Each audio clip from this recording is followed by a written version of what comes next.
Bonjour, aujourd'hui on va s'attaquer à un sujet qui est probablement l'un des plus complexes et des plus importants de notre temps, l'intelligence artificielle générale, ou AGI. La question est simple, mais la réponse, elle, est loin de l'être. Est-ce que c'est notre plus grand espoir, ou alors notre dernière erreur? Et tout part de cette interrogation. Une interrogation qu'on a vue 1000 fois dans la science-fiction, mais qui est devenue bien réelle. Une intelligence artificielle pourrait-elle un jour devenir consciente? Est-ce qu'une machine peut vraiment passer du simple calcul à la conscience? C'est vraiment la question fondamentale qui va guider toute notre analyse. Alors, pour tenter de répondre à ça, il faut d'abord bien comprendre ce qui manque à la machine aujourd'hui. Qu'est-ce qui sépare nos IA, même les plus puissantes, d'un esprit humain? Parce que, en fait, le fossé n'est pas juste une histoire de puissance de calcul. Non, c'est beaucoup plus profond que ça. Et c'est justement ce fossé qui est au centre d'un débat, mais alors un débat vraiment intense. D'un côté, il y a ceux qui voient l'AGI comme la promesse d'un futur incroyable. Et de l'autre, ceux qui voient une menace, peut-être même la plus grande menace pour l'humanité. On a donc deux visions qui s'affrontent, et notre avenir dépendra de laquelle l'emportera. Alors, regardons ça de plus près. Du côté des optimistes, la promesse, elle est quasi utopique.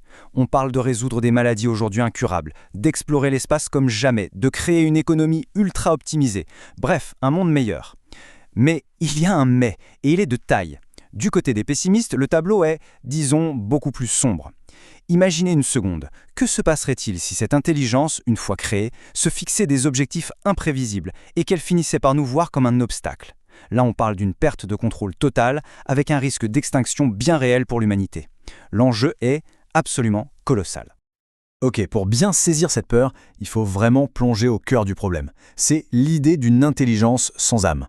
Il y a une différence qui est juste fondamentale entre le fait de traiter de l'information, même de manière ultra performante, et le fait d'avoir une volonté propre, un désir. Alors, l'AGI, l'intelligence artificielle générale, c'est quoi exactement? Eh bien, c'est le fameux grand saut. Fini l'IA qui sait juste jouer aux échecs ou traduire du texte. Là, on parle d'une intelligence qui serait capable de comprendre, d'apprendre, de s'adapter à n'importe quelle tâche comme un humain. En gros, elle n'exécute plus seulement une tâche, elle pense. Et là, la différence est flagrante. L'intelligence humaine, elle est mue par des désirs, une volonté, une conscience, on a des intentions. L'IA actuelle, même la plus avancée, elle fonctionne différemment. Elle est mue par des objectifs qu'on lui a donnés. Elle optimise, elle prédit la suite logique, mais elle n'a pas de volonté propre. C'est un outil.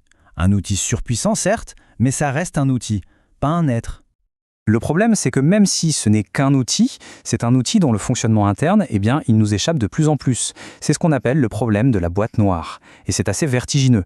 On a créé des systèmes intelligents que même leurs propres créateurs ne comprennent pas à 100%. C'est un peu comme si une IA pouvait dire « Même ceux qui m'ont conçu ne peuvent pas toujours expliquer avec certitude pourquoi j'ai donné cette réponse-là plutôt qu'une autre. » Voilà, c'est ça, le mystère de la boîte noire, résumé en une phrase. Et qu'est-ce qu'il y a dans cette fameuse boîte noire?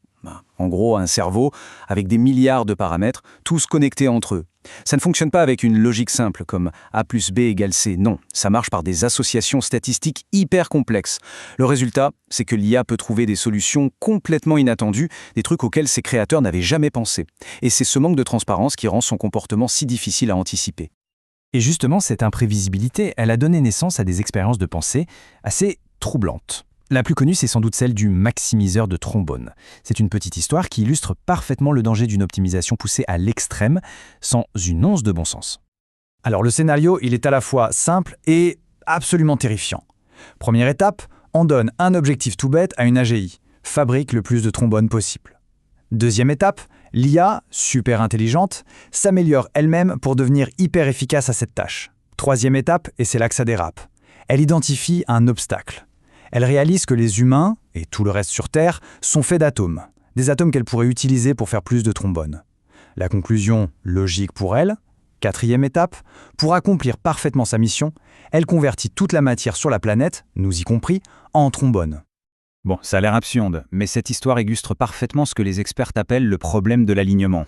La question c'est comment faire en sorte qu'une super intelligence exécute un objectif en comprenant nos valeurs, notre bon sens, l'esprit de la loi, et pas seulement en l'appliquant à la lettre jusqu'à la catastrophe. Maintenant, imaginez tous ces défis et ajoutez-y un multiplicateur de puissance exponentielle. C'est exactement ce qui pourrait se passer avec le mariage de l'IA et de l'informatique quantique. C'est le fameux saut quantique.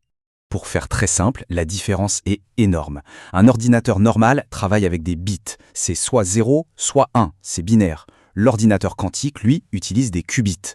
Et un qubit, il peut être à la fois 0 et 1 en même temps. Du coup, au lieu de tester les solutions les unes après les autres, il peut en explorer une quantité astronomique en parallèle, d'un seul coup. Et les conséquences d'une telle puissance de calcul, elles donnent le vertige.